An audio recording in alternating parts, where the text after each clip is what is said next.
that we're going to have with Ciko Thomas this afternoon, and it's great to have you with us.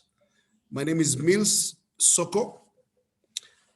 I'm a professor of international business and strategy at Wits Business School, and it's my pleasure to host today's event. It's an honor to host today's event with Ciko Thomas, who also happens to be an alumnus of Wits Business School.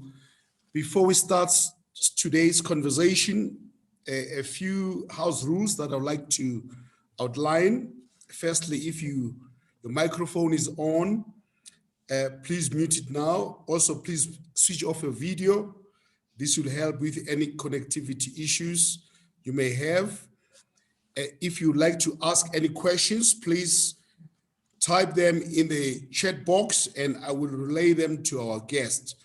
And it's a special pleasure for us to have Ciko here, because Ciko is somebody I have known for many years. We're both students at UCT in the late 80s. We're in the same class. And I have really strong memories of our time there at UCT.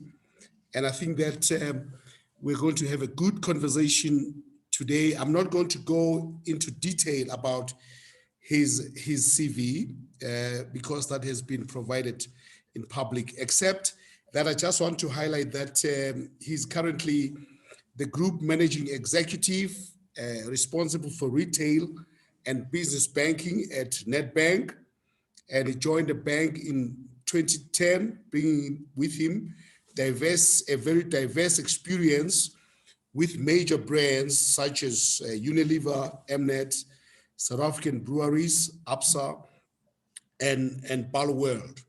Ciko holds a BSc from the University of Cape Town, an MBA from our school here at Wits Business School, and an advanced management program from the Harvard School of Business.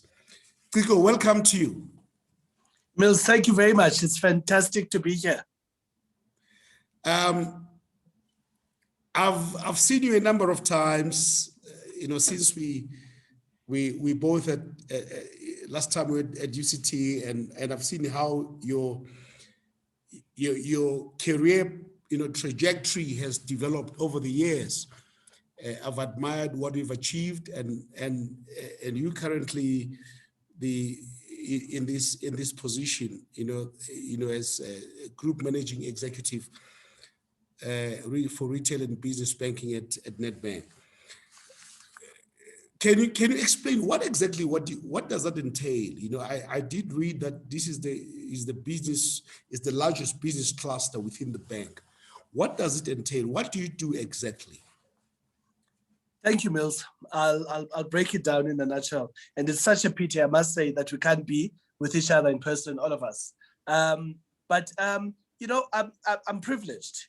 I have the privilege of waking up every morning and leading 17,500 people who are obsessed with delivering the finest banking solutions to every single South African citizen or grouping or SME enterprise.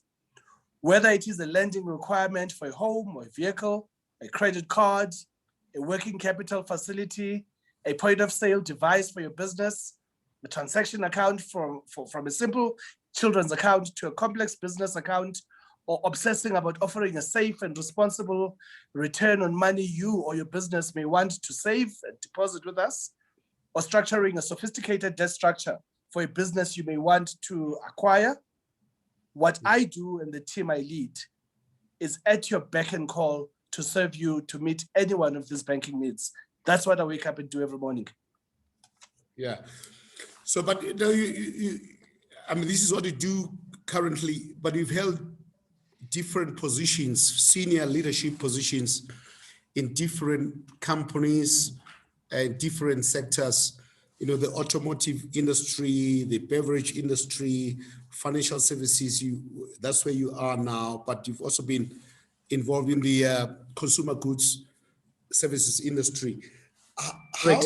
How for somebody who's an aspiring executive, like our students, MBA students, some of them are already in these positions, executive positions, but some of them are aspiring students. How would you describe your experience in terms of navigating the different industries? Are they the same? What different do they require? Different skills, skill sets, and can you please explain that? Certainly, Mills. I think that the industries in and of themselves are very different. These are industries that sell very different product sets, from castle lager at breweries to selling decoders at Mnet to selling transactional products in a bank, or very complex structured products in a bank, or selling cars in a previous life as well. These are very different products. So I think that, and also servicing very different sets of customers. I've sold cars, BMWs that service the top end of the market, to selling simple beer products that sell to the masses of consumers in South Africa. Very different people who live in worlds that are completely different. But I've found that at a certain level, you need to have mastery of the product that you know. So if you're gonna sell beer to people in Khayelitsha, you need to understand the process of producing malted barley and having a certain level of technical skill to understand that. Or if you're gonna put together a structured lending product for a business that needs to be acquired, you need to understand what that entails, what that means. So the products in and of themselves are very different, and you have to immerse yourself in understanding the technical nuances of the products that you sell. There are certain universal truths, however.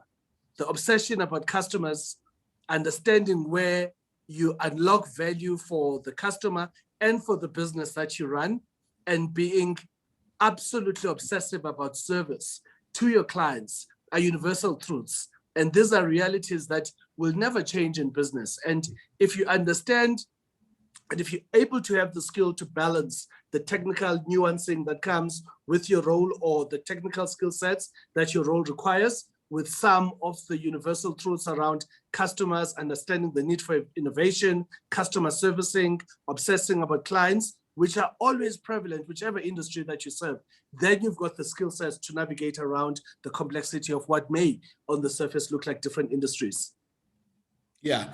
I read your a blurb about your career, and there's something that caught my attention, which I would like to refer to you. You noted that your belief in the potential of people is measured only by your recognition of the power of technology and innovation. Could you please explain what you mean by this and how you bring the three elements together in your current role? Yeah, Mills, I'm fascinated about the intersection of technology, innovation, and people. It really, really is fantastic. And I think it's a section that's driving the advancement of humanity, actually. And I always bring it down to simplicity, because in many ways, we've seen what technology can do, from this simple device and what it's done for humanity, to our ability now to be able to run business on Zoom in a world where it's physically challenging to be with each other. And who would have ever imagined that in 2021, running advanced industries, we won't have the luxury of being able to do it shoulder to shoulder physically. We'll have to use tools like Zoom, etc., to be able to do that. So we've seen what technology can do. But what I like to do is always to reduce it to a very simple example that I've seen of the impact that technology, people ingenuity, and innovation can do at the intersection for very simple people. I'm a very simple person. And I'll use the example of three industries that I've worked in. I grew up in New Brighton in Gqeberha, which is a kind of run-on-the-mill, very poor community, and that's where I've come from. And in that community, there's people that I've seen who've done very well for themselves. I make an example of a very dear friend of mine who's a lifelong friend and an elder brother that I've learned from. He owns a recreational drinking spot called Chief's Place, Kwangoko, for people who are from that part of the world who may know Chief. And Chief historically has run his business for more than 40 years.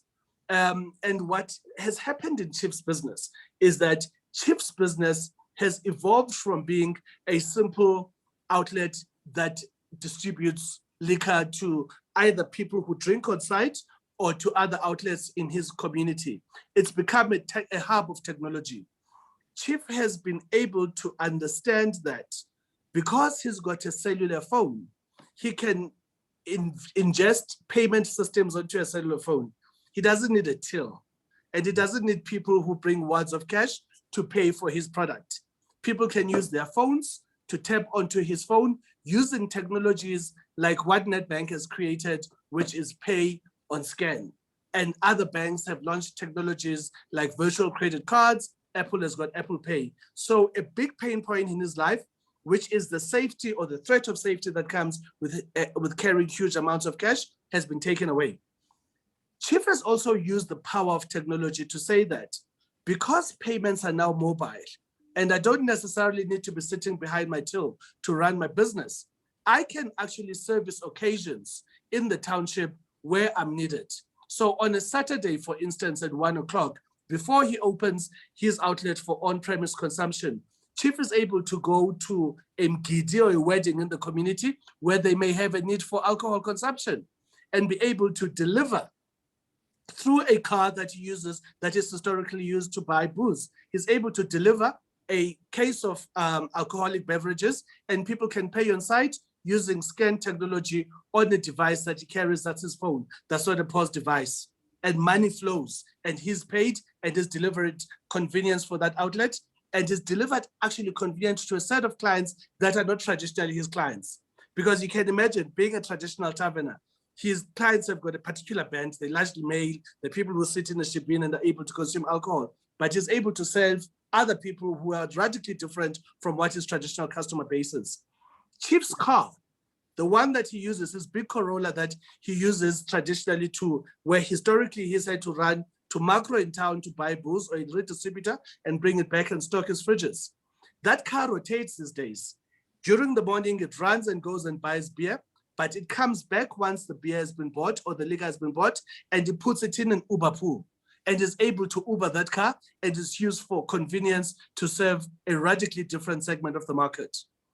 So through him understanding the interplay between payments innovation, modern innovation, the usage of technology, the infusion of technologies like Uber in his business, he's been able to create a mini empire out of a business that is very traditional, a tavern. And that for me is the fascination of the intersection between innovation, technology, and people. It's what it can unlock for humanity. And very many more businesses like Chief Ngogo's Place have the opportunity with innovation and technology to be able to radically redefine what has been traditionally defined businesses. And that's why I'm fascinated with it, Mills. Yeah, is that the norm though, Ciko? I mean, that's fascinating, but is that the norm?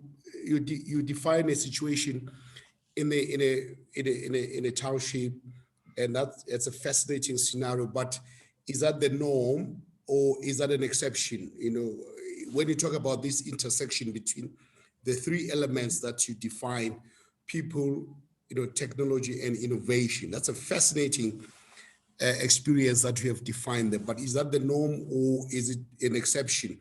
And if it is an exception, how do you see yourself as in your role, you know, based on what you've said? How can you replicate that? How can you expand that so that it becomes the norm rather than the exception? Yeah, it doesn't have to be the exception. And yes, I accept that people like Chief are an exception in the current ecosystem. But if you think back 10 years ago, a tavern was still a tavern.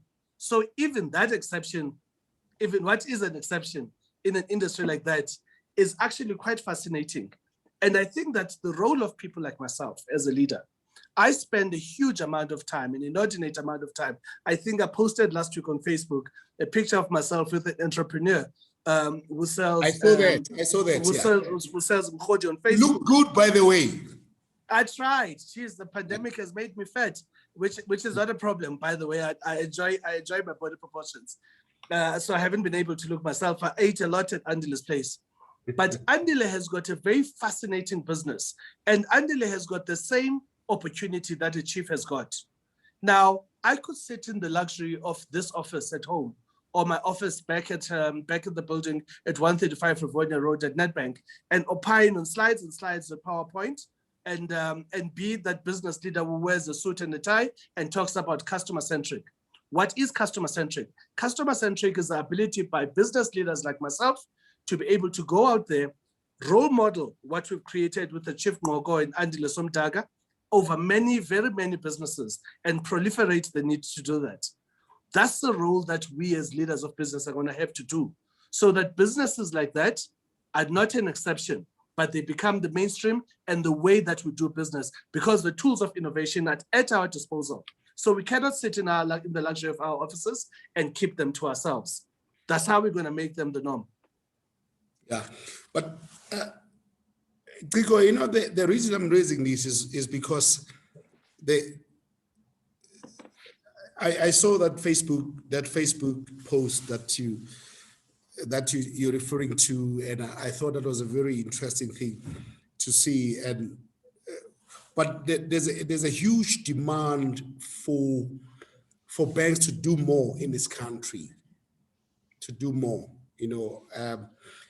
And there's a perception that the South African banks are not doing enough to contribute towards socio-economic development in South Africa.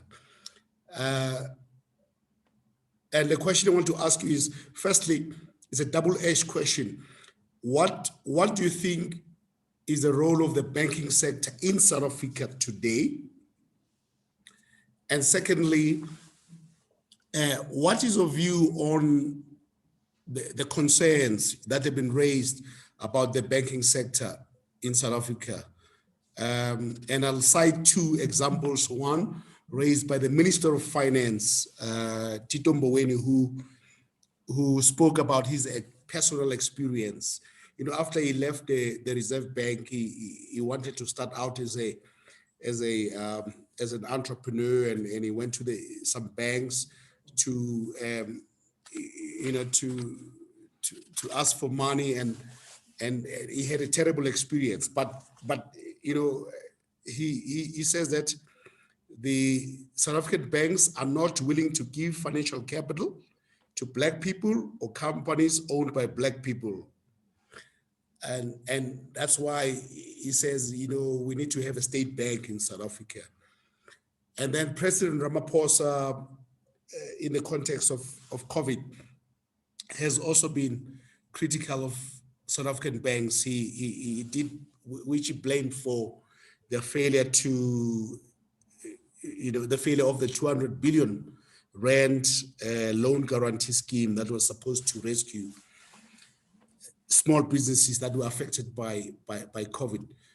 So you painted a very positive experience of how you combine the three elements, you know, people, technology, and innovation, and that's fantastic. But there's the reality that exists today, that the South African banks are not doing enough to contribute towards socio-economic development in South Africa. And I've used these two examples that I've given to you. What's your comment on that? I have to be very cautious about how I respond to the stance by my governing minister, the Minister of Finance. But I mean, I think respectfully, it was a statement he made in his own personal experience. And I'm sure as there are very many South Africans who've experienced what he has, there are others who haven't, you know, and we must just always be cautious around making generalizations out of individual experiences. I've been an entrepreneur. I've gone cap in hand. In 2002, I started a business venture with business partners, two business ventures, actually, one in the technology space and another one in the automotive space. We opened South Africa's first Black-owned BMW dealership. You know, so in and of itself, that came with assumptions of risk because we're, you know, venturing into unknown territory. and were Black business leaders doing a pioneering venture. Banks were incredibly supportive of our initiative as far back as 2001, 2002. And the reasons, a big part of the reason behind why those ventures were able to lift off with a modicum of solid success was because of the funding that we got from banks. So my own experience has been the opposite, without necessarily and respectfully, without contradicting the minister, of the support that we got from big lending institutions in the country. Of course, there are no magic moments in these journeys, Miles. I really caution that, banks exist to make a profit. Banks don't sit there and are charitable. And we make profits as banks simply by accepting deposits from depositors and using those depositors to participate in usury activity or lending or usury generating activity or lending activity, which is where we make money. Here's the reality about South Africa. South Africa has got some 60 million citizens. 80% of the citizens of this country are African, are Black African, 80, it's 80%. If banks who have a stated intention of making money do not service the needs of 80% of their potential market, I don't think they'll be in business, okay? I really don't think to be in business. So there's a profit motive behind banks making sure that they're offering or their services, and their services are simply to accept deposits and use those deposits to lend so that they can make money. And if you're not lending to 80% of your potential customer base, you're not gonna make money, Again, this perception is that no, banks don't lend to Blacks, they only lend to whites. White South Africans constitute 8% of the population of this country. 8. A 10x factor less than the amount of Blacks in this country. So by definition, a 10x less opportunity. And that 8%, by the way, was 13% when we voted, or there and thereabout. My facts can be corrected, when we voted in 1994. So it's an 8 that is dwindling. And the 80% of Blacks is an 8 that is expanding.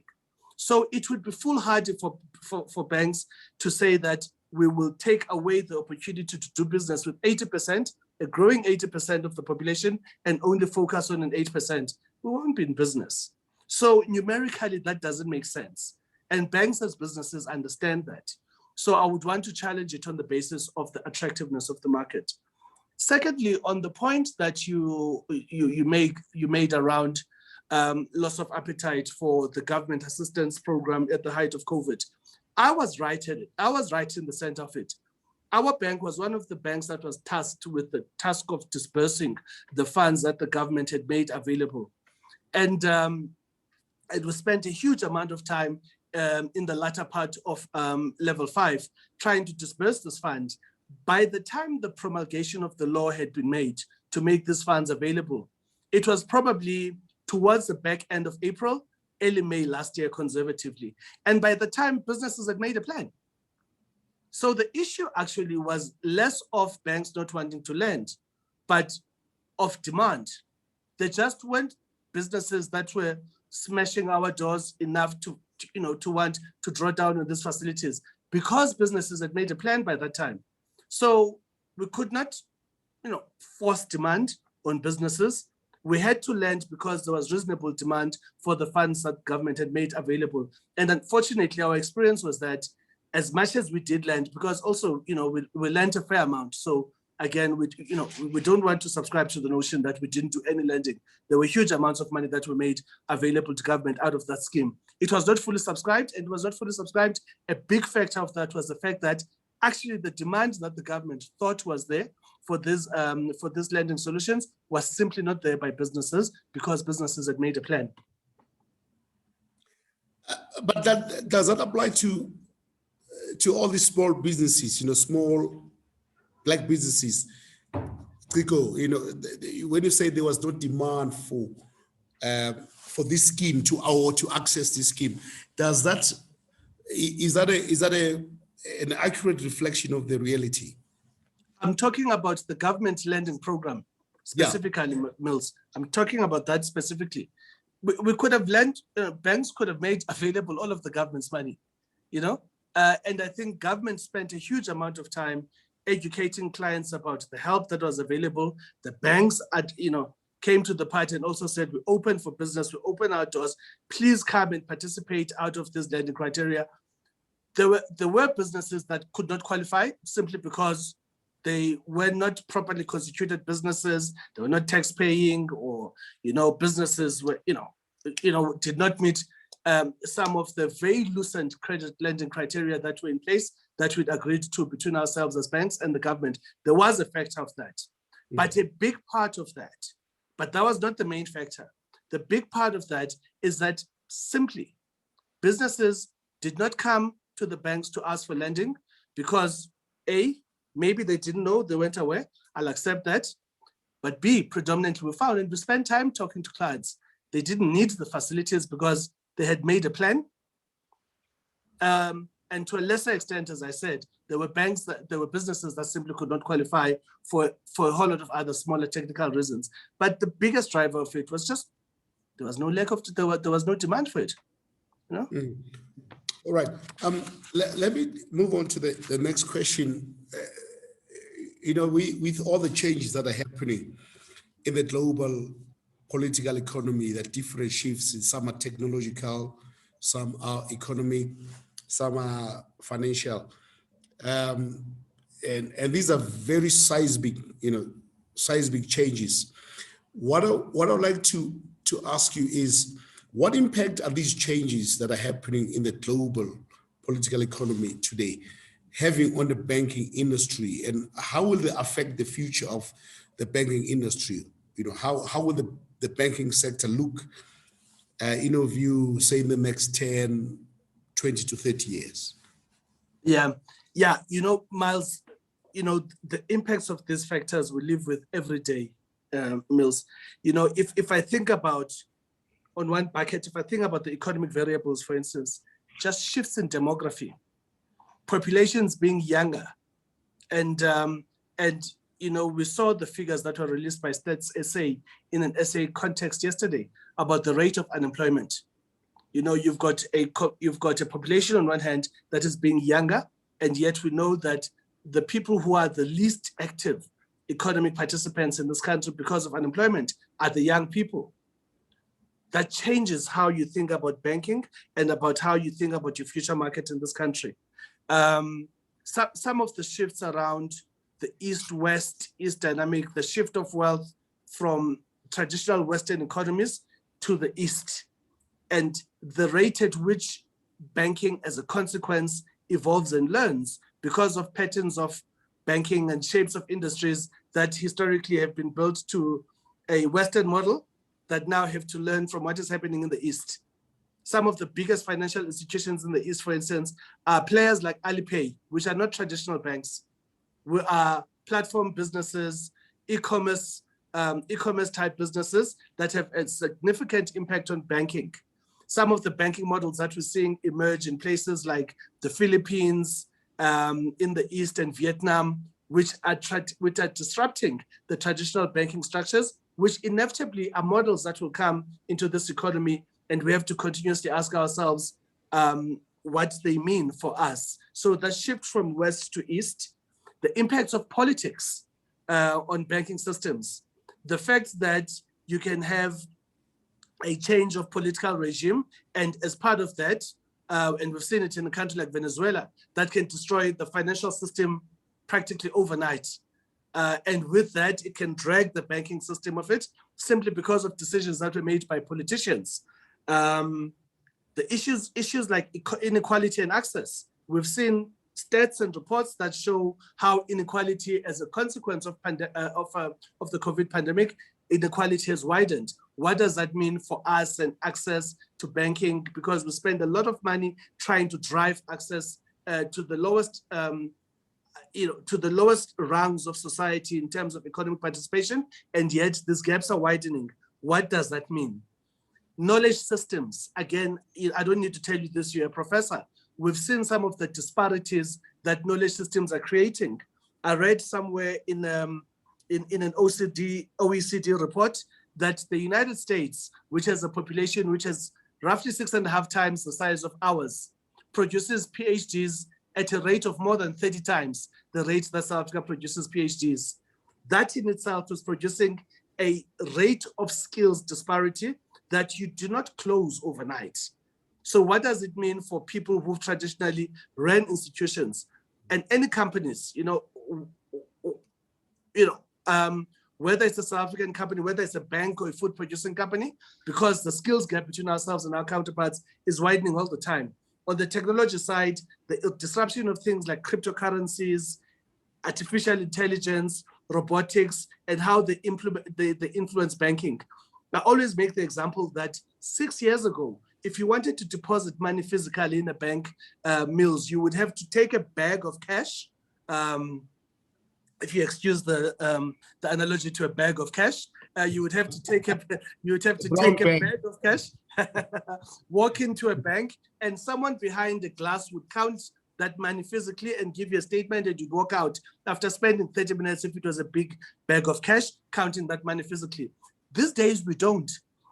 75% of the cash that moves in the physical branch system goes through devices that are seated in walls. You go and take your bank of cash and you deposit money in a cash accepting device. It counts your money, it retallies, it gets you a piece of paper, it SMSs it to your phone, and off you go with an empty bag of cash. That's changed radically the way we handle cash and the skills that we need, because now all of a sudden, the gentleman who was behind the glass door counting cash doesn't need to do that. What do we do with them? So that's the impact of technology. The dark side of things like cybersecurity, which continue to be a reality in our world, are changing how we think about security and securing the money of our customers and ensuring the safety of deposits.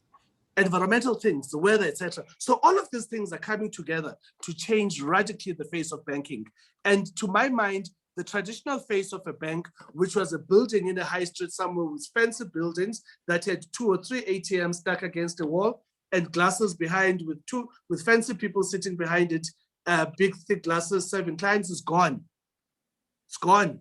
The world is becoming digital. You are going to do your banking on this device increasingly more and more. Most of us are using apps now for banking, and that's going to accelerate. So it changes the rules of banking entirely. Digital is going to change the face of banking entirely, Prof. And that's what we're seeing. And banking around 2030, to my mind, will be almost completely digital. Yeah, thank you, Ciko. I did say to you that this conversation is an interactive conversation, and we've got to bring into the conversation different voices, which include you, myself, but also the members of the audience. And I have 2 questions that I'm looking at currently right now in the chat forum, which I would like to pose to you. The first question is from Dr. Tabang Ntebe, who refers to the earlier aspect of our conversation. The Ramaphosa, the Boweni issue. And Tabang says, the truth is whites have land to use as collateral and many blacks were dispossessed of their land. So it's fair to assume that the land is biased towards the landowners, right? That's Dr. Tabang Ntebe. And the other question is from, the name is not there, but it's from somebody who wants to know what do you think how big is the threat of telecoms companies which are now providing financial services to the traditional banks?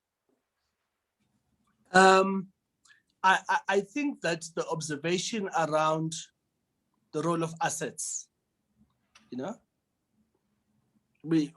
land has become a favorite asset in the language of day-to-day South Africans for very valid reasons given our history. So, but it's not just land. It's the idea of collateral, whatever form of collateral we can build. Collateral is vital if you're going to participate in the banking value chain, and rightfully so. Any class of people, irrespective of skin color or any other demographic definition, that is going to need to rely on the banking system to advance their economic cause, the economic cause in life or plight in life, is going to have to build some form of collateral. Institutionally, we have not been without those forms of collateral, or historically, we haven't been without them. And dispossession obviously has been a huge factor behind why we do not have that collateral in these days.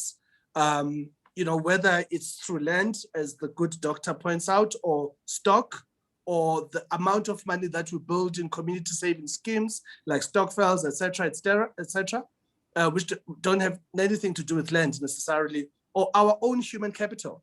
The fact that I've invested in myself and I can work and I can use that to build a base of capital to advance some of my requirements from a bank in and of itself, you know, all of those things that constitute collateral have been stripped of us as South Africans. But at some point we need to reflect and ask the question, what do we need to do to restore collateral? You know, and we need to ask that question in a very creative way and not restrict it necessarily to a certain type of asset class, because even intangibles like the amount of education that we have could be very powerful collateral.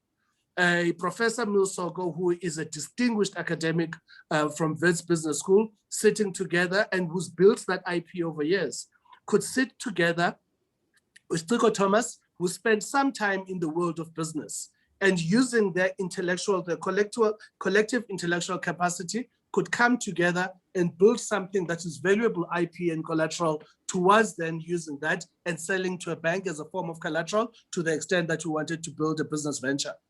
What does that conversation look like?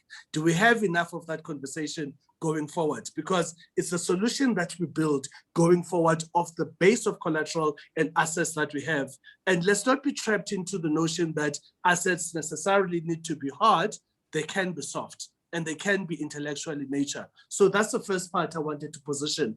The second part of your question spoke to, please remind me, Mills. The second question? About the telecom companies. Telecoms companies. Yeah. No, absolutely. I mean, Yeah. disruption is coming from everywhere. Geez, I've long stopped. I used to worry about telecoms companies only, you know, when I would think about disruptors in financial services. You know what? They're everywhere. Telecoms companies actually are probably in danger of being made obsolete themselves by some of the upcoming fintechs in the space. Platform players. I mean, do I worry about, with deep respect to a fantastic organization like MTN, do I worry about disruption coming from MTN, or do I worry about disruption coming from Amazon? By a factor of at least 5, I'm more scared of Amazon than I'm worried about MTN. Both of them scare me a lot, but I'm 5 times more scared of the one than the other. And that's my reality in banking. Why? So disruption is coming from everywhere. They're big and powerful, and they innovate at the rate of naught. They are incredibly built. They understand the ability to scale at an incredibly crazy rate. They innovate at a crazy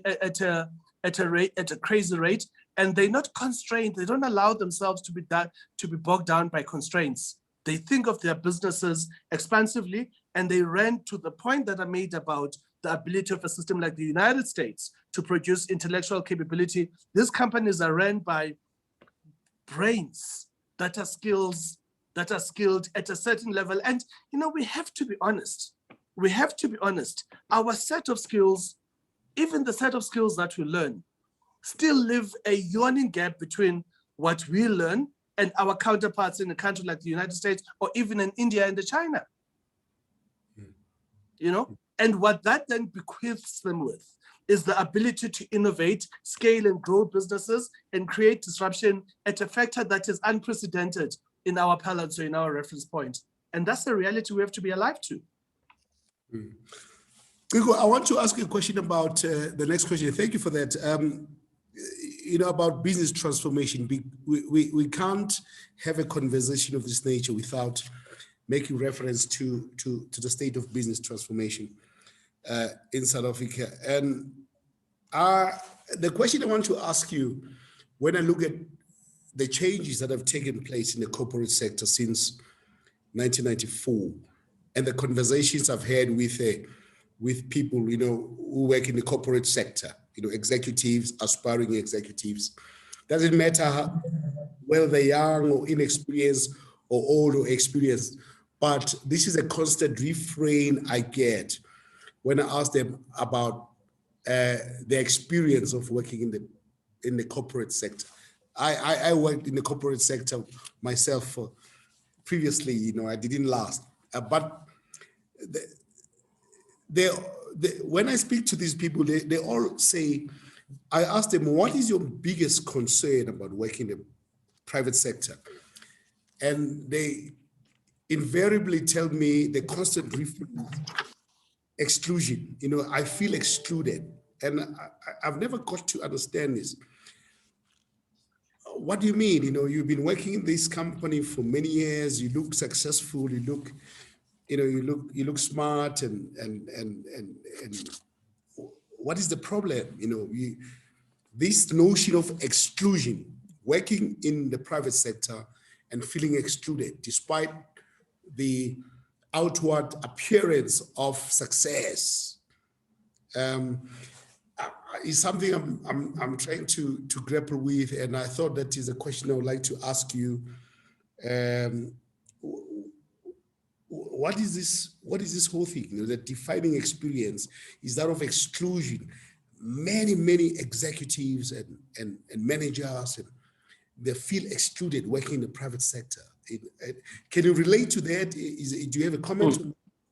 Yeah, no, I certainly can relate to that.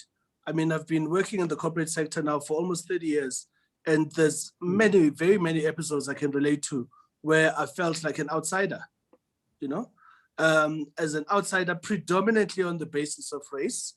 And we have to have the honesty to talk about it. I've felt excluded because of the color of my skin. And it's a blight on what we can achieve in this country. This idea that one racial class predominantly, and there's other filters, we as males do it to women as well. We have to have the honesty to say that we exclude on the basis of gender, because we tend to be the dominant gender type in the workplace, and we do dominate against women.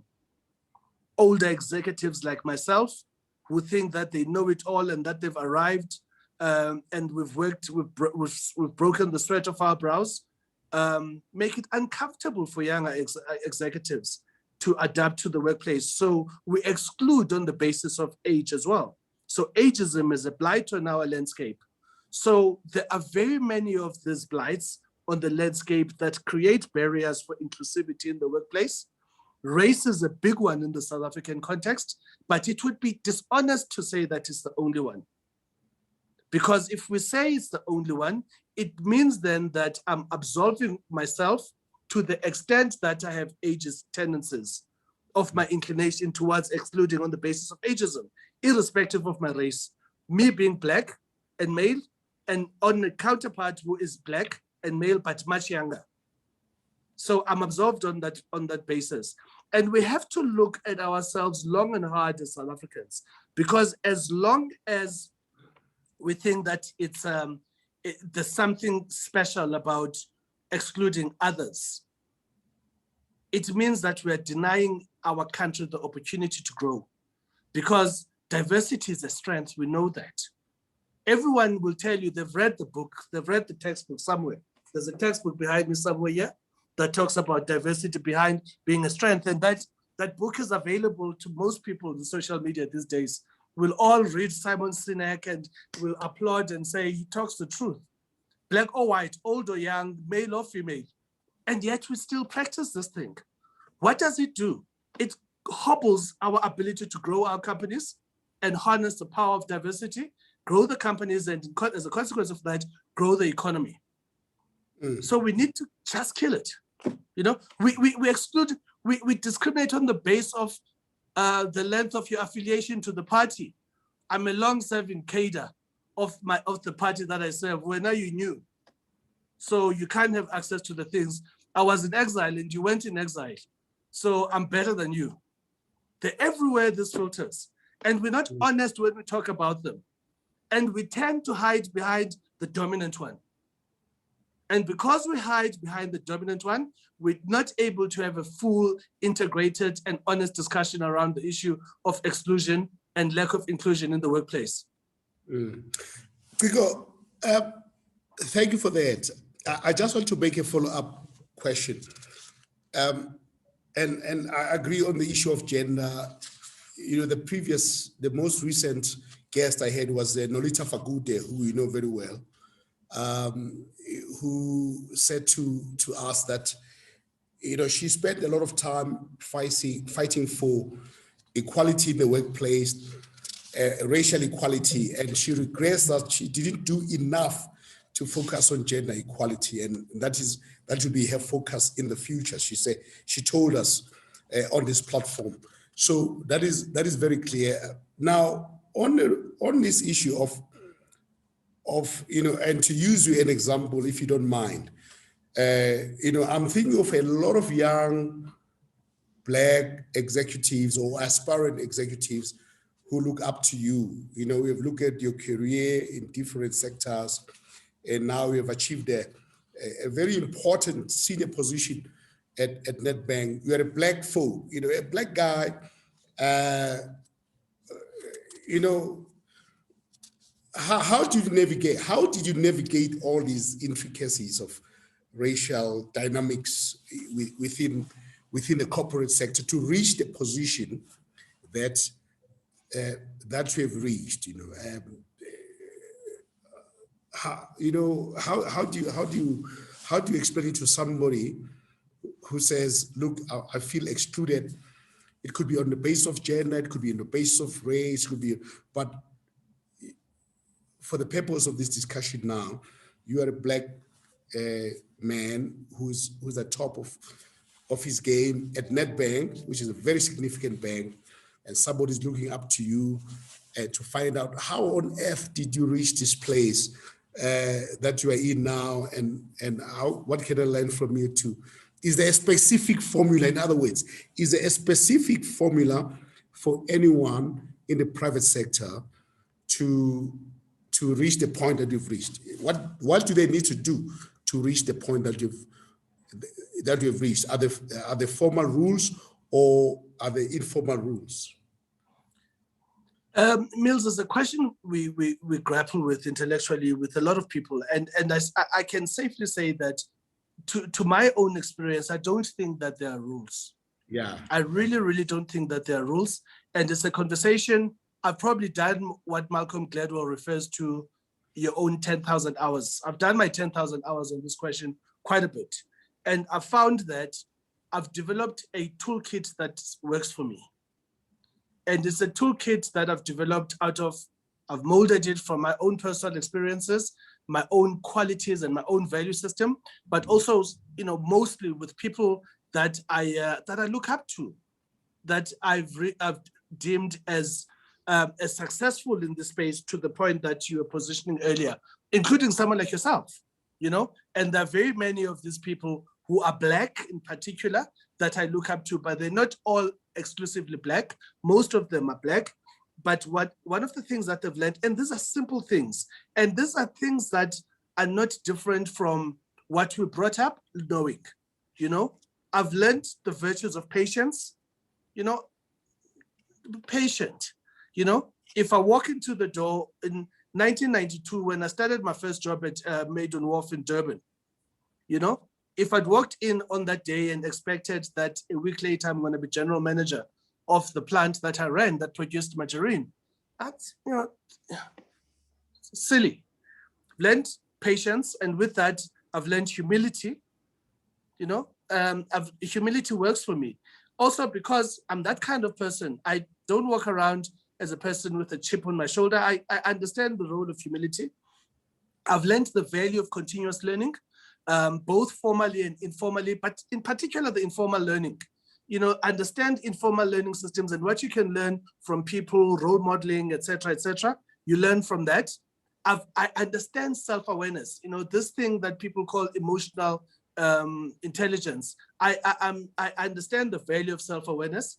Am I going to be the kind of person who every time I walk into a boardroom, I'm going to bang the table if I need to make the point because I don't feel heard?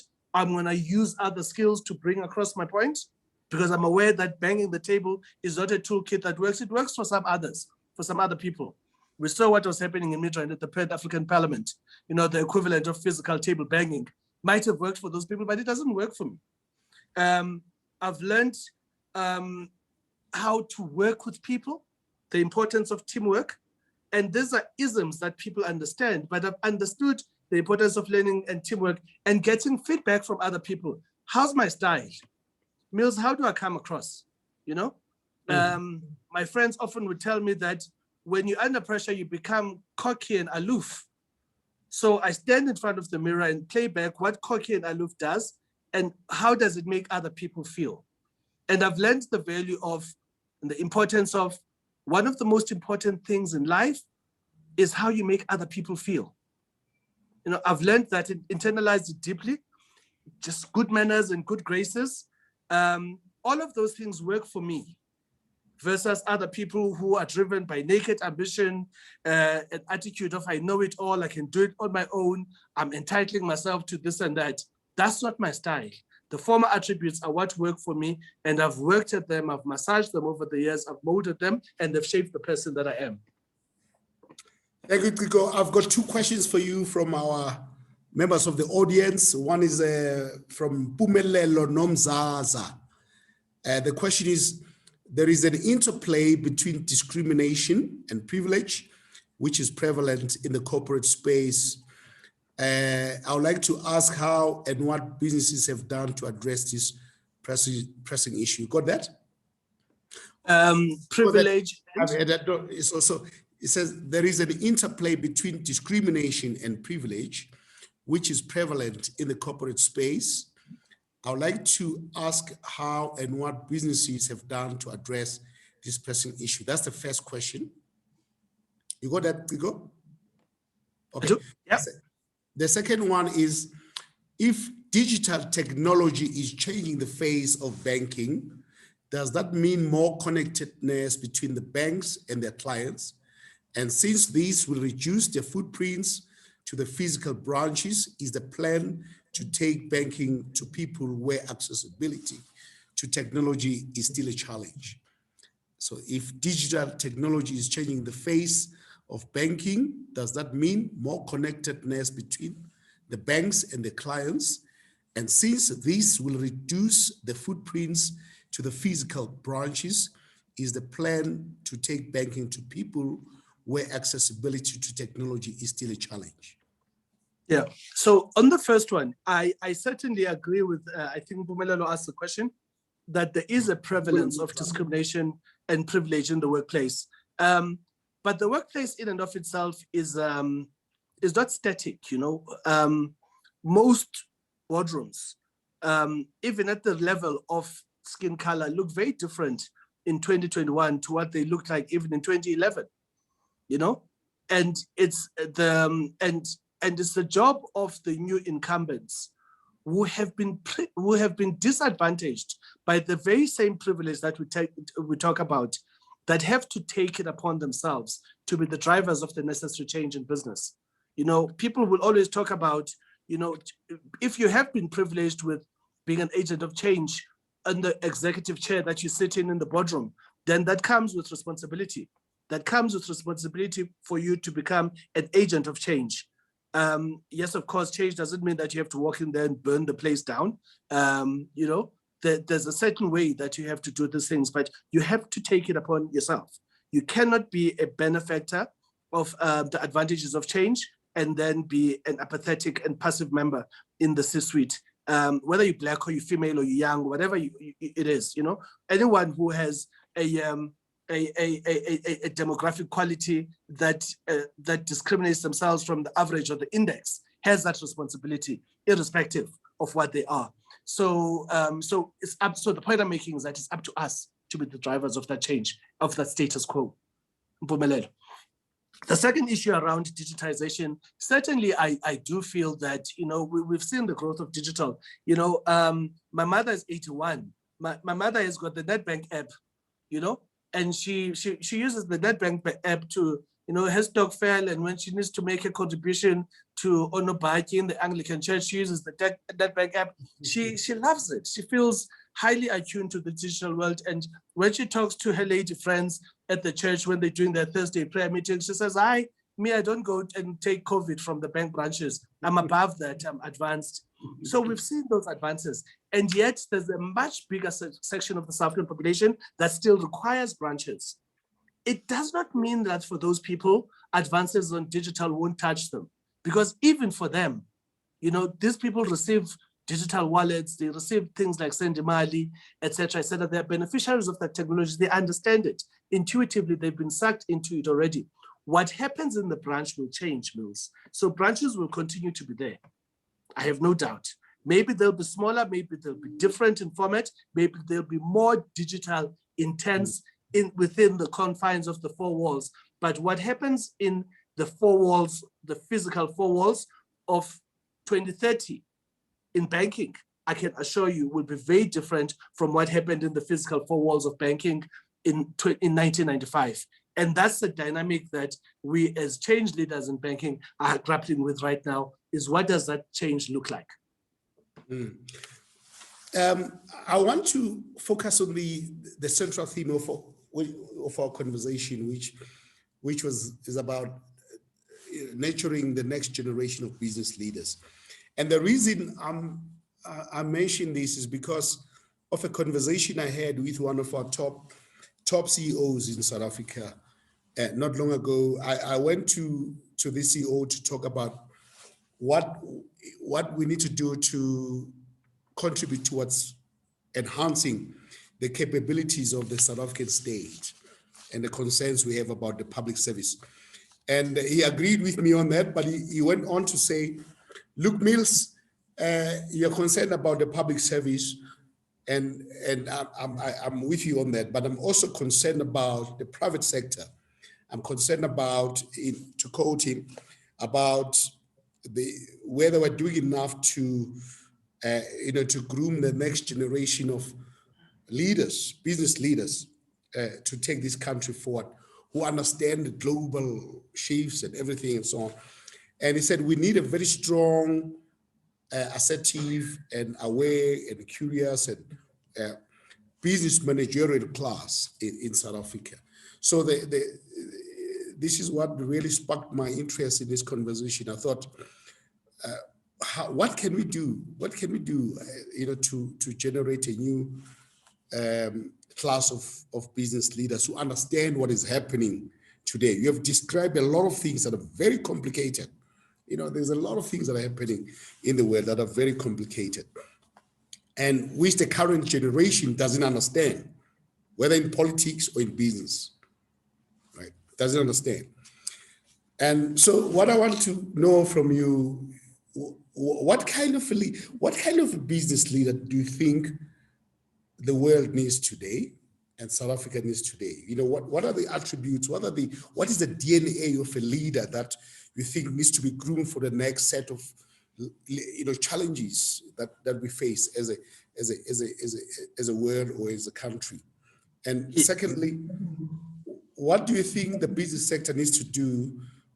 People like you, what do you need to do, to empower this new generation of leaders to take on these critical leadership roles? Yeah, it's a very complex question, Mills, and I'll probably spend a fair amount of time answering it in the form of what is not rather than what it is. Yeah. We're not going to be able to import a DNA or a form, a posture, a mode of leadership from other parts of the world. We're not. We can't even. And anyone in this room, this chat room is full of people who've done business across the continent. We can't even go to Nigeria and say, Nigeria has got a particular DNA of business leader. Let's go and import that and bring it to the country, because guess what? It's not going to work for us. It's not going to work for us. We have to borrow from our own. And what works for us as South Africans? We know it's one of the most celebrated postures of leadership in the last 100 years. We know it. It's our Africanness. It's called Ubuntu. Colloquially, it's called Ubuntu. And the posture of an Africanized, Ubuntu-based leader, we know that. We've seen it. It's been commercial, and this is not just in business, and there are examples in business, but it's in other spheres of society as well. We know that. We've seen what Bishop Tutu does when he walks into a lecture room at Georgetown and teaches the same lecture on comparative studies that his counterpart who is bred in the US does. He'll move that room to emotion and tears because he does it with Ubuntu, with Africanness. And we've seen this in other spheres of life. We've seen Brett Binder win a motorcycle race. And his magic is in the fact that he wins it with a particular je ne sais quoi that is uniquely South African. We know how the late Johnny Clegg would win audiences performing at the Royal Albert Hall. Why? Because it was with the particular verve of being a South African. You know, Nelson Mandela is the poster boy of this thing. You know, some of our business leaders, Mteto Nyati, to quote one, in a favorite business leader of mine, you mentioned Nolita, who runs a multinational. Ralph Mupita, who spoke on this platform in the previous time, leading a global business. They lead with South Africanness across, whether it's business or the arts or even in religion. Bishop Napier from the Catholic Church, who had a very prominent role in the Vatican as a leader, as a cardinal in the Vatican, led and was able to earn his stature because he led with the particular South Africans. So we know what this thing called South Africanness is that constitutes the DNA of our leaders. Why don't we call it out when we don't see it? Why don't we? When we see business leaders stealing from their companies in a uniquely un-African manner, why don't we rage against it more vocally? Why do we delegate that to the press? Or it's the job of the Hawks, it's the job of the NPA. It's our role, we need to speak out against it. We've seen what's happened in the public sector in the period from 2009. Whether we agree with it or not, it feels at its heart un-African, un-Ubuntu-like. The culture of kleptocracy and the promotion of incompetency in large parts in the public sector, combined with kleptocracy and corruption. Why did we countenance it? You know? So we have to go back and ask ourselves as a collective, whether we're in business or in other spheres of society, actually, where there are leaders, we need to start thinking around what is going to constitute an activist form that is able to say that if it's going to besmirch the image of South African or of the South African leadership mode, we need to speak out against it. And we need to stand up against it. And I've seen business leaders who've done it. You know, my own boss at Nedbank has been one of the more visible people who've spoken about these tendencies, and the other leaders that I admire in business and outside of business have spoken about this. But we need to speak out against it because we're able to achieve the benefits of democracy because we're able to speak out about something that doesn't feel right as South Africans. Our circumstances haven't changed. We need to speak out against this, and we need to go back and call people to be accountable to the DNA of what constitutes us, which is our unique Africanness built around Ubuntu and the caring for our people. At this point, I want to, say to our members of the audience, if you have questions, comments, please type them on our chat platform, and I will convey them to our guest. Ciko, I just want to talk now about this is about leadership and the kind of new leaders that we want. How you have described this whole breed of leadership, the type of leadership that we require in the current conjuncture. But how do we, the second part of my question you didn't answer, how do we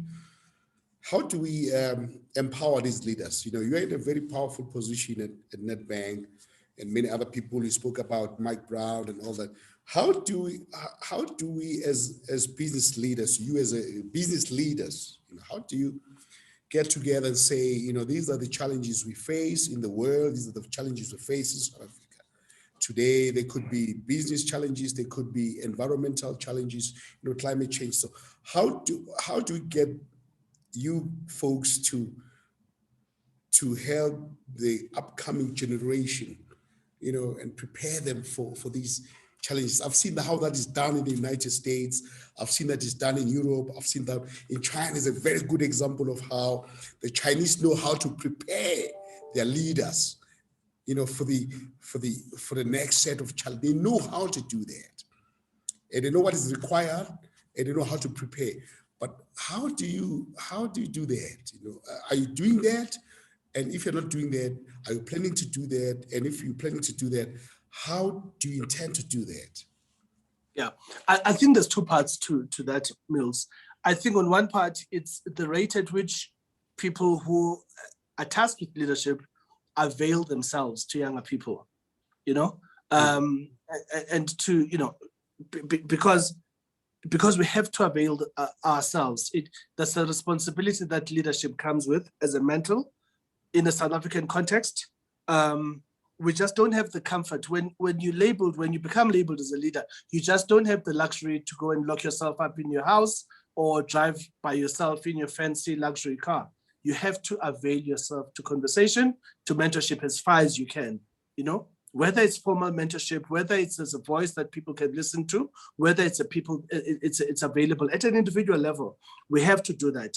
And one thing I admire about leaders in South Africa is that they are available for that. Approached correctly and done correctly with the right skills. I generally, and even looking back at the earlier part of my career, I have seldom found leaders making themselves unavailable. So people have to want to find and be clear about why they want to engage leaders, and leaders they'll find are happy to reciprocate and make available of their time to do that. I think at an institutional level, there's still a massive gap that exists in South Africa, where we don't have these forms of bodies, call them think tanks. The United States has got groupings like the YPO, et cetera, which are groupings of like-minded people that they use as a vehicle to draw up young upcoming talent and infuse them with a sense of skills and the necessary toolkit to develop leadership for the future. We don't have that. I spend a fair amount of time informally trying to get around that with like-minded people. There's a group, we have a supper club, and we try to get together, we reflect on these issues, and we challenge ourselves to do these kinds of things where it's not just Ciko speaking to a Professor Soko at WBS, but it's someone else. It's a Kubo Shwenyane who was a dear friend and was part of that supper club, availing that time at UJ or elsewhere where you could be called, and other people. I just mentioned one name out of that particular group of people. It's small, it's emerging, but there's a high consciousness amongst that group of individuals to avail ourselves to do that. Could we do more? Absolutely, we could do more. We could constitute ourselves much more professionally. We could professionalize it. We could make it a much wider available resource. But I agree, there is a massive gap in terms of institutionalize that kind of leadership mode and make it available to a much broader range of people. Ciko, I want to follow up on that. And the reason I want to, this is very important. I've been a professor for many years, and I've taught hundreds of MBA students, hundreds. I can't count, I've supervised hundreds, taught hundreds, and I speak to them. They've kept in touch with me, and I'm going to mention this specifically in terms of black students and black professionals who say to me, "Oh, we don't get it. We struggle to get mentors." I just want to ask, we struggle to get mentors. When we're being ignored, we're being excluded. And you said something to me, to us a few minutes ago, that if they do it the right way, they've got to do it. How, if somebody wants to talk, and I'll use you because you're my brother, so I can say these things. I use you. If somebody who wants to approach you for to mentor him or her, and they probably do it in the wrong way, and I know from experience, people approach me as a professor to do this or that, they do it in the wrong way, and I said, no, I don't like that. So if somebody wants to a mentor in whether at Nedbank or other companies, what is it that they should be doing? You said they should do it in the right way. What exactly what they should be doing? I mean, there's no, you don't get the rhythm of the person. You know, I mean, I'm generally, this is, I don't know if you can see this. This is my LinkedIn page with hundreds and hundreds of messages from people discussing different things. And in that LinkedIn page, some of them are requests for people to proffer me advice, give me insight, avail time. If I don't have time, I'll offer an alternative. And the reason I'm showing you the page is that nothing on this page is unanswered. It's a tool that works for me, you know? And if I can't make time, I'll be able to say to you, drop me a message on LinkedIn. In fact, there's my message box. That's my message box on LinkedIn. I didn't clear it before this conversation. It's clear. I try and respond to every single message that I get on LinkedIn. If I can't help you personally, I'll say to you on the issue that you want to discuss. I have a very good friend of mine. He's a professor at WBS. His name is Soko, and here's his handle or his email address. Drop him an email, and hopefully he can respond. And I'll copy him on the page. Yeah. That's something that, so I'm not unavailable personally. You know, I may not be available to sit with you for an hour and have a cup of coffee all the time. I may not, but complete unavailability is a myth when it comes to me availing of my time. I know that intuitively, you know, and you know, it's whether it's LinkedIn or it's a Twitter, I'm available. You know, I make myself available. And I know that there's very many of people like myself who do make themselves available. I was having a conversation with a CEO mate of mine who was the CEO of a big listed industrial conglomerate. We're having a conversation, exchanging views about something on Instagram the other day, on DMs on Instagram. Him and I chatting about something. And that was a conduit of communication that him and I used productively for a conversation. So this tool. No, I hear you there. And Nolita, when she spoke to us, she said to me, Mills, I wrote, you know, the book she wrote, which is a memoir. She said one of the reasons she wrote that book is because she had received hundreds of requests from young people who wanted her to become their mentor. She said, it's not possible for me to do that. She thought that the best thing for her to reach out to as many young people as possible was to write this book, distilling her experiences, her, you know, the lessons she's learned as a leader and so on. So that is understandable. But I think it's important for young people to know what to expect, and you've described that. Now, I want to talk about your leadership philosophy.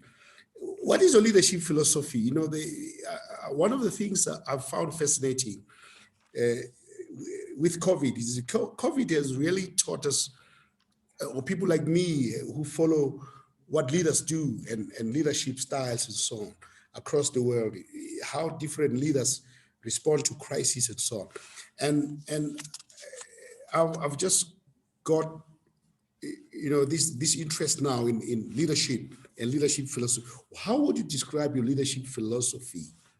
And you know, what skills do you think that are required, you know, to manage or to lead in the kind of environment we're in today?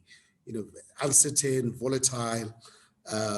You know, just use your experience, netback experience. You know, what's your leadership philosophy? What skills do you know, young people need to lead in a volatile and uncertain world?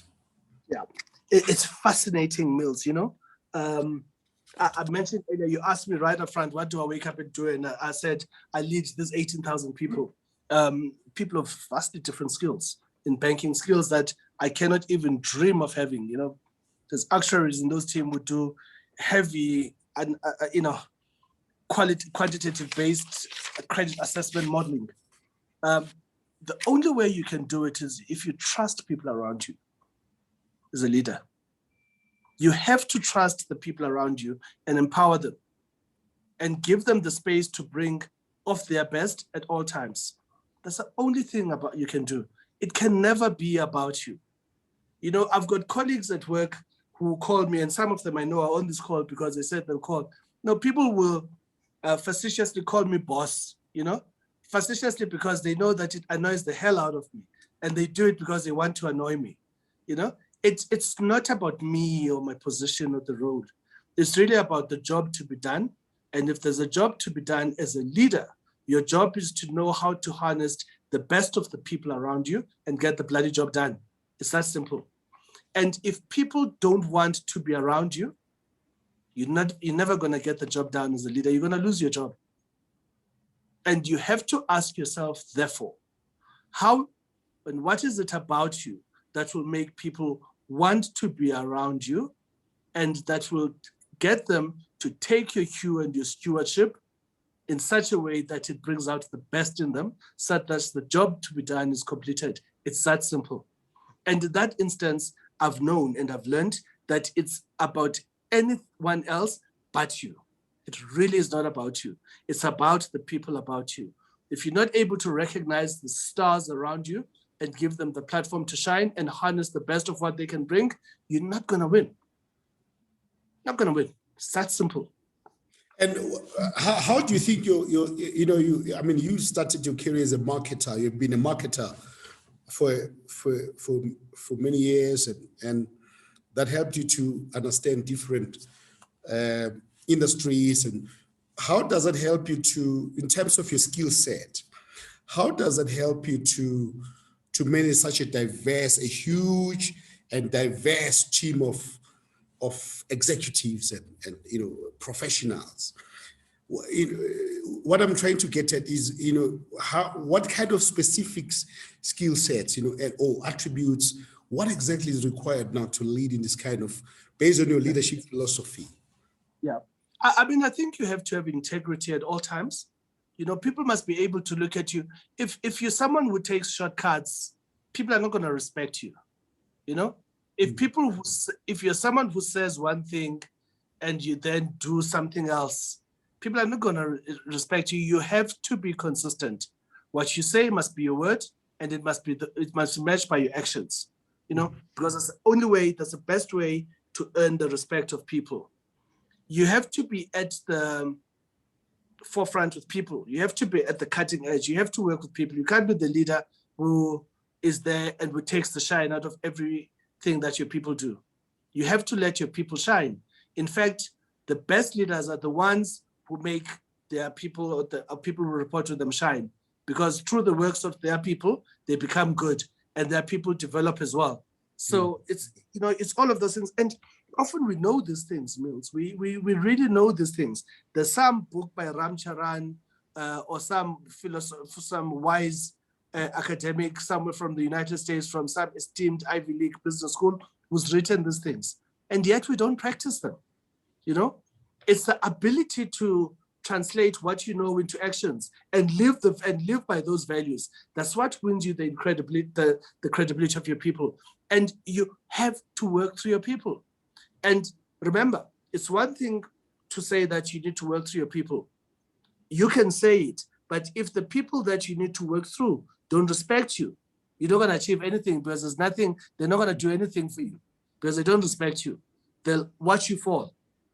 So you have to understand what makes people tick and lead, as I say, with integrity, and have the ability to sit back and take criticism.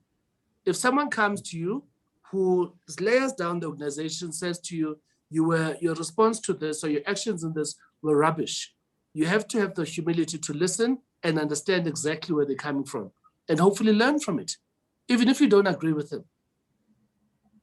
And again, these are universal truths that people learn, but often people miss the trick of living them. What would you say are the key highlights of a career? Mills, I'll probably highlight 3 or so of them, and very few of them actually are about, I'm very proud of what I've done against the KPIs of the businesses I've led, where I've been given a certain task to drive a turnaround. The board of Nedbank gave me the job of task to grow the client base of Nedbank, and I've done that with a strong degree of success, and I'm incredibly proud of being the leader who's done that, and I'm particularly proud of the team that I've worked with. to get to where we are as a bank and to where we're going. Hugely proud of that. But also, I'm proud of what I've learned from my failures at work. And I've had many failures, you know, and I've bottled my failures and I've kept them at the back of my mind, and I've used them as a point of learning, as a moat from which I can drink and learn. So that has been the highlight, that I've had a Are those professional failures, if I may ask, are those failures that are known only to you or are known to everyone? A bit of both. Yeah. A bit of both. Yeah, there's a bit of both. Probably more, some of them have been visible failures. You know, you set targets and you don't get to the targets, and people look down on you and say, this has been a stuff up, or you've tried to launch a brand and the relaunch of the brand has been, you know, and these are brands that belong to other companies, so I won't mention them by name, out of respect. And, you know, your relaunch has not been successful, but what has that taught you? So I'm proud of it. I'm proud at having had the privilege of being able in my professional life of being able to scale the heights as an entrepreneur, because I spent time as an entrepreneur completely outside of the corporate world, building very visible and very successful ventures as an entrepreneur in the automotive and in the technology space. And I'm proud of that. With people, I'm proud of the people that I was able to do that with. We sit back often and we reflect on that. And it's a source of pride for both myself and for the people I did that with. But I'm also proud of the fact that I've been able to have the flexibility to be able to function as a proper corporate leader as well. It's a unique privilege. I don't take it for granted. The fact that I can scale the heights as an entrepreneur, and I've also been able to scale the heights as a leader in a corporate environment. Not people are able to be blessed with that. And I have to be proud, and I have to say I'm privileged to be able to do that. I'm particularly proud of the great friends and teachers I've met, Miles. I mean, one of the big things for me, you know, this thing has to be fun, you know? This whole stuff has to be fun. And I've made some of my best friends in the hustle, as I call it, you know, whether it's in the hurly-burly of entrepreneurship or being in the business world and being a corporate leader. Some of my best friends come from that mode. And I'm privileged that I've made the kinds of friends that I've made, and also the people who've been teachers to me. Some of the teachers have not been kind to me. There are people who've told me that you're completely inept, you're completely incapable of that. I've internalized that, and I've learned and I've challenged myself to be better. And I'm grateful to those teachers for having had the courage to say it in my face and tell me in my face, and therefore give me an opportunity to be better as a person. And then just the privilege to make a difference, you know. The fact that, you know, I'm from New Brighton, you know. There's not a lot of people where I come from who are able to sit on Zoom and talk to such a distinguished audience and talk with a distinguished individual like yourself, opining on life and leadership from where I come from.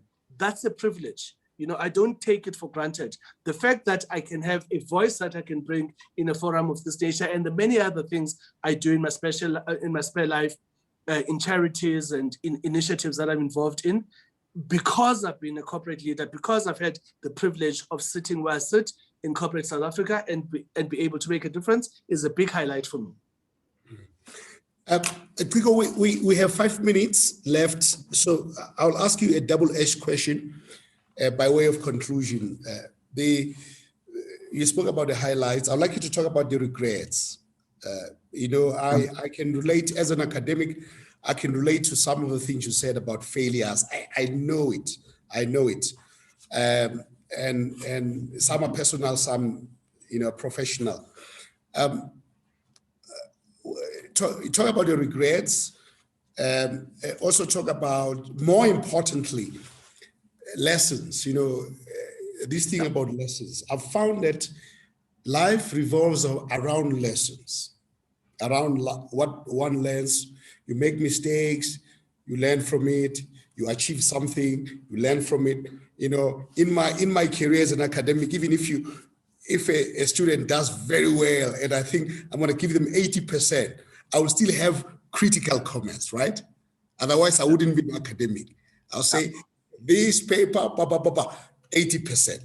But there are comments, and I've got to find a way to criticize, to build the student, so that they, they can learn. So it's about lessons. Life is about lessons, positive and negative. So I think that somebody like you could really make an impact by proffering lessons, your personal lessons. Folks, I've done this. I'm still young. I think I'm going further and so on. But these are the lessons I've learned. So the regrets, and then more importantly, the lessons, and that should be the end of it. Sure. I mean, I think some of them, were regrets learned young, I've probably not have the energy to take myself completely over the line where the necessity has come, Miles, where you really challenge yourself to break blood and say, this is something I want to do. I always say, 26 years ago when my father passed away, he challenged me to, don't ever shirk away responsibility. Always be the best at what you can do.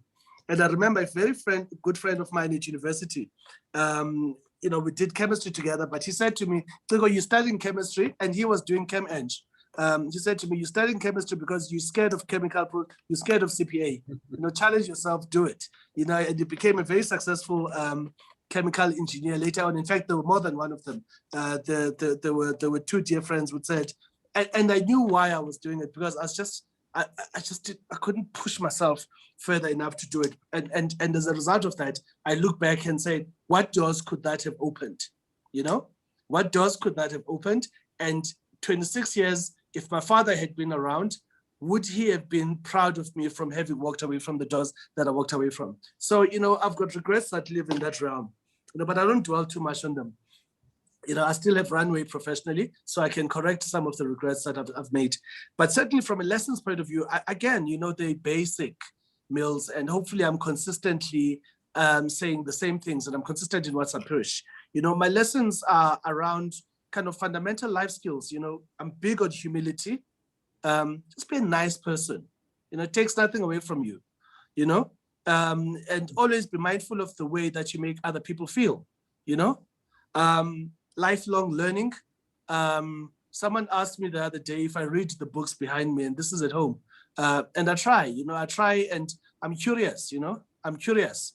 I'm an Orlando Pirates supporter, and I'm curious about the reasons why Bloody Sundowns is so successful and Orlando Pirates is such a perennial underachiever and a bridesmaid, and how they can get better. And that's my curiosity in life, what can I learn from that? Build relationships. Relationships are everything. They're everything. You're never going to get anywhere in life without having a firm, evolving, and a dynamic set of relationships. People that you value, but people equally will value you because you bring value to their lives. It needs to be a two-way stream. And just kind of be self-aware, that comes with that as well. You're not going to build relationships if you're a toss. If people don't enjoy being around you, just be self-aware, and part of that comes because you're a good person, you've got common courtesies, and you understand the value of good social graces.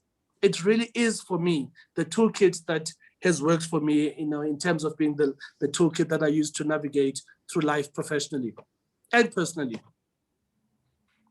Ciko Thomas, thank you so much, my brother, for your time and for your willingness to make yourself vulnerable and being transparent and being honest.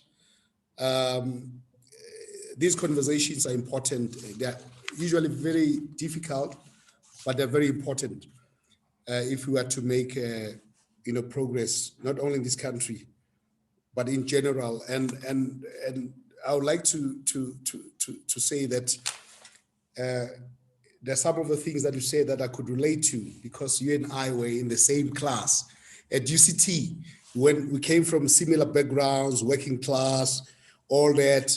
We went through the same political struggles, and I've not spoken to you. First time I hear you talk about all these things, so I can relate to this because I went through this journey myself. And when young people say, "Oh, you're a professor," they don't know what I went through. Absolutely. Before I reached this point. So we're not perfect, and we are not perfect, and all of us are not perfect. Somebody in the audience can be probably very critical. Somebody thinks, "Oh, you're a fool," or somebody, but that's their choice. And what we appreciate is your willingness to come and share your experience, share your lessons. It's very, very important for us in a way that you did. So thank you so much for that. And that's how we come to the conclusion of our conversation with Ciko Thomas. I would like to thank the people who made this happen as usual. From the NetBank, your PA, Melissa Barnard, she's been fantastic. Please convey our thanks to her. And from the Wits Business School, we have our team here, what I call the A team. Tembe Gahlachwayo, Rutendo Ngumalo, Jaytin Kassan, Jane Balneves, and Alcin Kewa. They always make these things happen in a way that is fantastic. So thank you everyone for your participation. Also, the questions that were relayed via the chat platform. I had expected more, but they didn't come through. If you have more questions, please relay this to our team, and then we can send them to Ciko to answer. But I think we had some very good questions. Thanks everyone. That's how to come to the conclusion of our session. And all I have to say now is good night, good evening. Thank you, Ciko. Thank you for the privilege. Thank you, everyone. All right.